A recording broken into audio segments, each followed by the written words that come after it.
बंधु माने आजिर एही कार्यक्रम को आपण मानक स्वागत।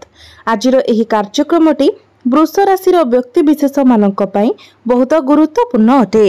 बंधु माने एही वर्ष 2025 शेष होबाकू जाउछि।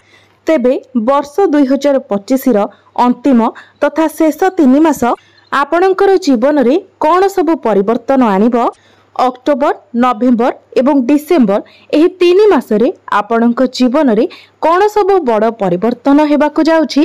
आजिर एही भिडियो रे आमे माने सेही विषय रे विस्तार भाबरे आलोचना करिबा।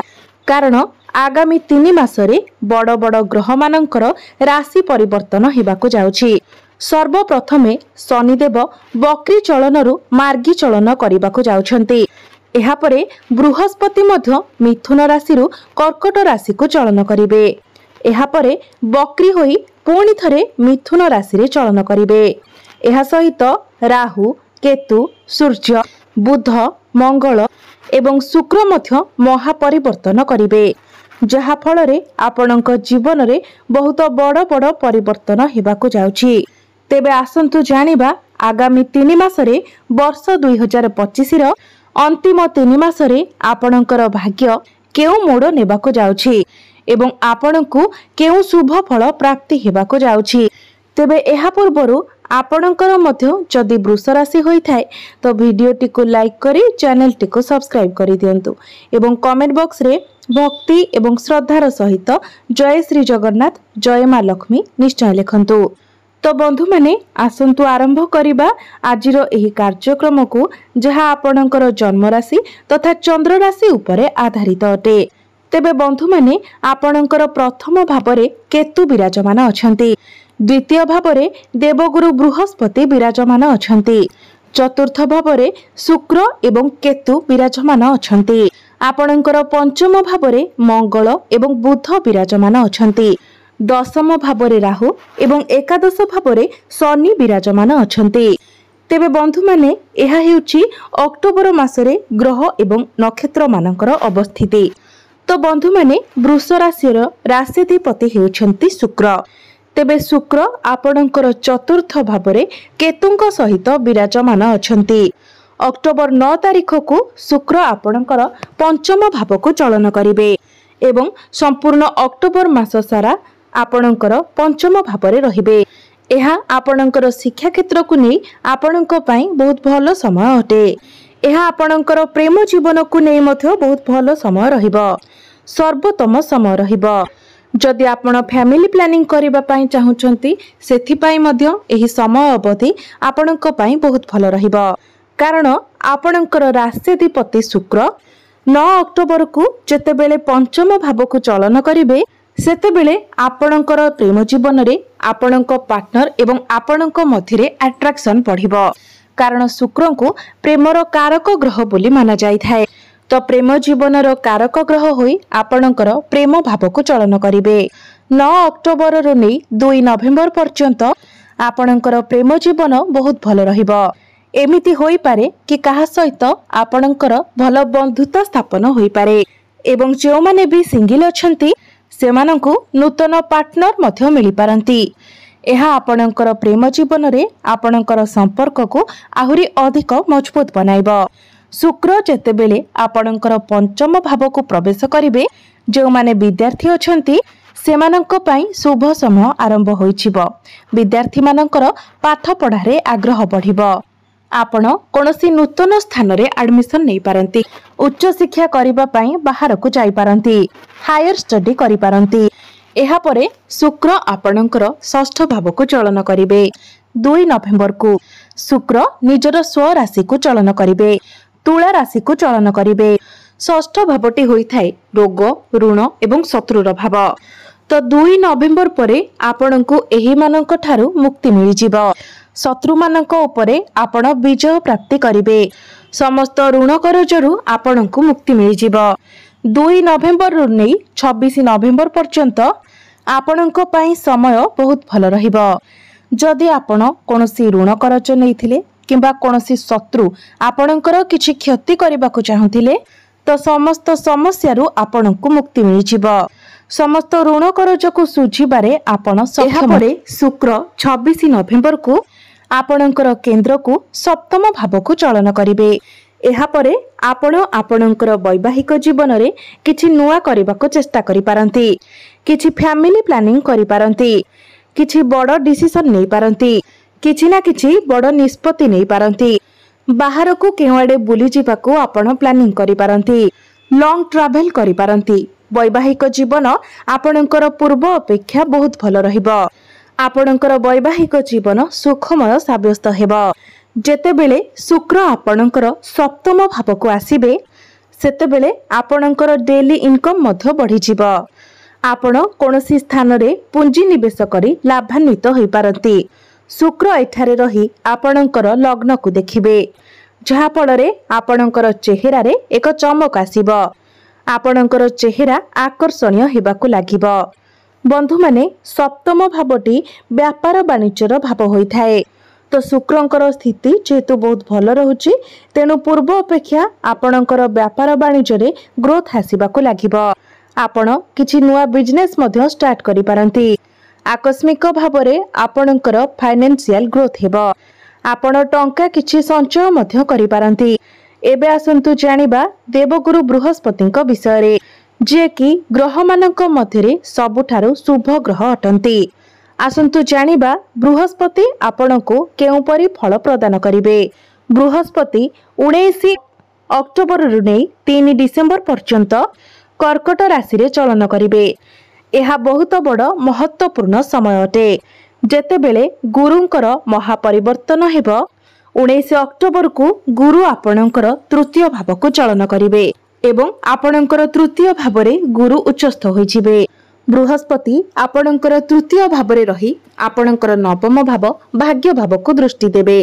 एहा व्यतीत आपणकर सप्तम भाव एवं एकादश भाव को मध्य देखिबे, जहा फଳରେ चाकरी क्षेत्र रे आपणकर प्रमोशन हेबार जोग बनुछि। आपणकर घर परिवार रे कोनोसी शुभ मांगलिक कार्यर आयोजन होई पारे। आपणको किछि बड़ खुशी खबर मध्य प्राप्ति होई पारे। भाग्यर साथ आपणको मिली पारे। पितांक सहित संपर्क आपणकर मजबूत बनिबो। एहा व्यतीत आपणक पितांकर क्यारियर रे मध्य किछि ना किछि ग्रोथ होई पारे। पूर्वरु आपणकर पितांकर स्वास्थ्य रे जदि किछि समस्या थिला ताहा मध्य दूर होई जिवो। एहा व्यतीत आपणकर भाग्य रे मध्य परिवर्तन आसीबो। कारण प्रथमे तो बृहस्पति हेउछंती भाग्यर कारक ग्रह, तापरे गुरुंकर दृष्टि मध्य आपणकर भाग्य भाव उपरे रहिबो, जहा फଳରେ भाग्य आपणकर मजबूत हेबो। एहा परे गुरुंकर दृष्टि आपणकर एकादश भाव उपरे मध्य रहिबो। एहार अर्थ हेउछि आपणकर इनकम बढ़िबो, आपणकर फाइनेंशियल ग्रोथ हेबो, आकस्मिक धन लाभ हेबार मध्य जोग बनुछि। चाकरी क्षेत्र रे आपणकर प्रमोशन होई पारे। जो मानक पाखरे चाकरी नाही सेमानंकु चाकरी मिलिबार मध्य बहुत अधिक संभावना रहुछि। तेणु आपण आपणक तरफरु चेष्टा जारी रखंतु। 19 अक्टोबर रु नै 3 डिसेंबर मध्यरे आपणकु चाकरी, प्रमोशन, व्यापार रे उन्नति, प्रत्येक क्षेत्र रे आपणकु सफलता मिलिबो। एबे आसंतु जानिबा शनिदेव आपणकु केउ फल प्रदान कर। वर्तमान शनि आपणकर एकादश भाव रे गोचर करूछंती। दीर्घ 30 वर्ष परे शनि आपणकर एकादश भाव रे गोचर करूछंती।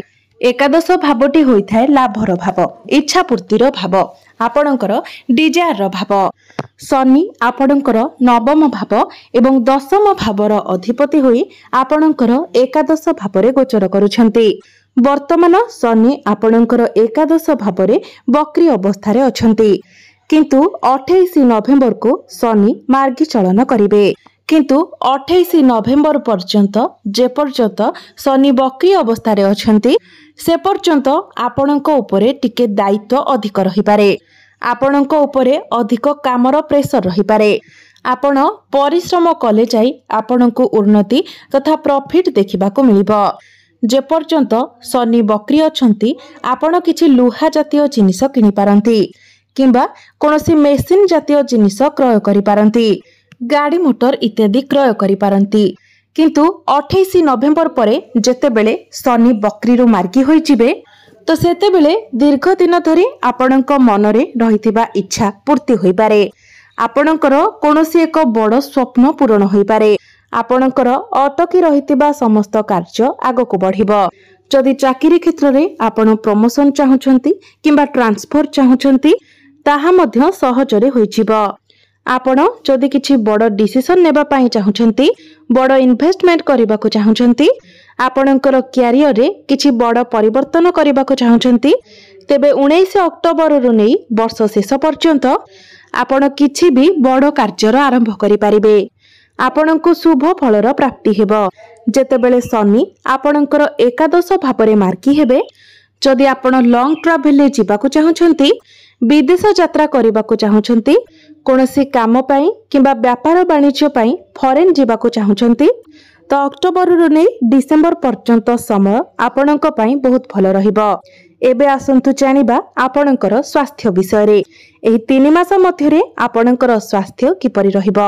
एही 3 मास मध्यरे आपणक राशि रो अधिपति शुक्रंकर स्थिति बहुत भल रहुछि। शनि मध्य बहुत भल स्थिति रे अछंती। गुरुंकर स्थिति मध्य बहुत भल रहुछि, किंतु बुधंकर स्थिति टिके दुर्बल रहुछि। बुध आपणकर सप्तम भावको चलन करिवे, पुणी बक्री चलन करी आपणकर षष्ठ भावको आसीबे। एहार अर्थ हेउछि आपणकर टिके स्किन रिलेटेड प्रॉब्लम देखा देई पारे, एलर्जी, इन्फेक्शन भली समस्या देखा देई पारे। तो एथि प्रति आपण टिके ध्यान देबे। एबे आसंतु जानिबा राहु एवं केतु आपणको केउ भली फल प्रदान करिवे।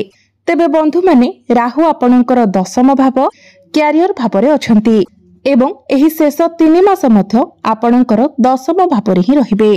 केतु आपणकर चतुर्थ भावरे रहिबे। तो बंधु माने राहु आपणकर दशम भावरे अछंती। आपण निजर कैरियर रे स्मार्ट वर्क करबा को पसंद करिवे, कारण राहु सर्वदा स्मार्ट वर्क कराई थांती। आपण हार्ड वर्क अपेक्षा शॉर्टकट तरीका रे काम करबा को पसंद करिवे। किछि बड़ करबा को मध्य आपण चेष्टा करि पारंती। कैरियर रे आपण को आकस्मिक भावरे सफलता प्राप्ति हेबो। आकस्मिक भावरे कैरियर रे आपणकर उन्नति हेबो। जे पर्यंत राहु आपणकर दशम भावरे अछंती, आपण निजे देखिबे जे आपणकर कैरियर रे हो, आपणकर चाकरी क्षेत्र रे हो, किछि ना किछि बड़ परिवर्तन निश्चित भावरे हेबो। आपणकर ट्रांसफर होई पारे किंबा आकस्मिक भावरे प्रमोशन मध्य होई पारे, स्थान परिवर्तन होई पारे। एबे आसंतु जानिबा किछि उपाय विषय, जे उपाय गुड़िक करिबा द्वारा आपणको अधिक मात्रा रे शुभ फल प्राप्ति हेबो एवं जहा किछि अशुभत्व रहुछि से गुड़िक खंडन होई जिवो। तो सेथि पई आपण प्रत्येक दिन बुधंकर बीज मंत्र 108 थर जप करंतु। प्रत्येक बुधवार दिन आपण गोमाता को सबुज चारा खाइबा को दियंतु। प्रत्येक दिन आपण प्रभु गणेशंकर आराधना करंतु एवं प्रति बुधवार रे आपण प्रभु गणेशंको दुब अर्पण करंतु। प्रत्येक दिन हनुमान चालीसार पाठ करबा सहित प्रत्येक दिन आपण उदित सूर्य को तंबा पात्र रे जलार्घ्य अर्पण करंतु। निश्चित भाबरे आपणको अधिक मात्रा रे शुभ फल प्राप्ति हेबो। तेबे बंधु माने आपणकर जीवन मंगलमय हो, एहा ही ईश्वरंक निकटरे मोर प्रार्थना।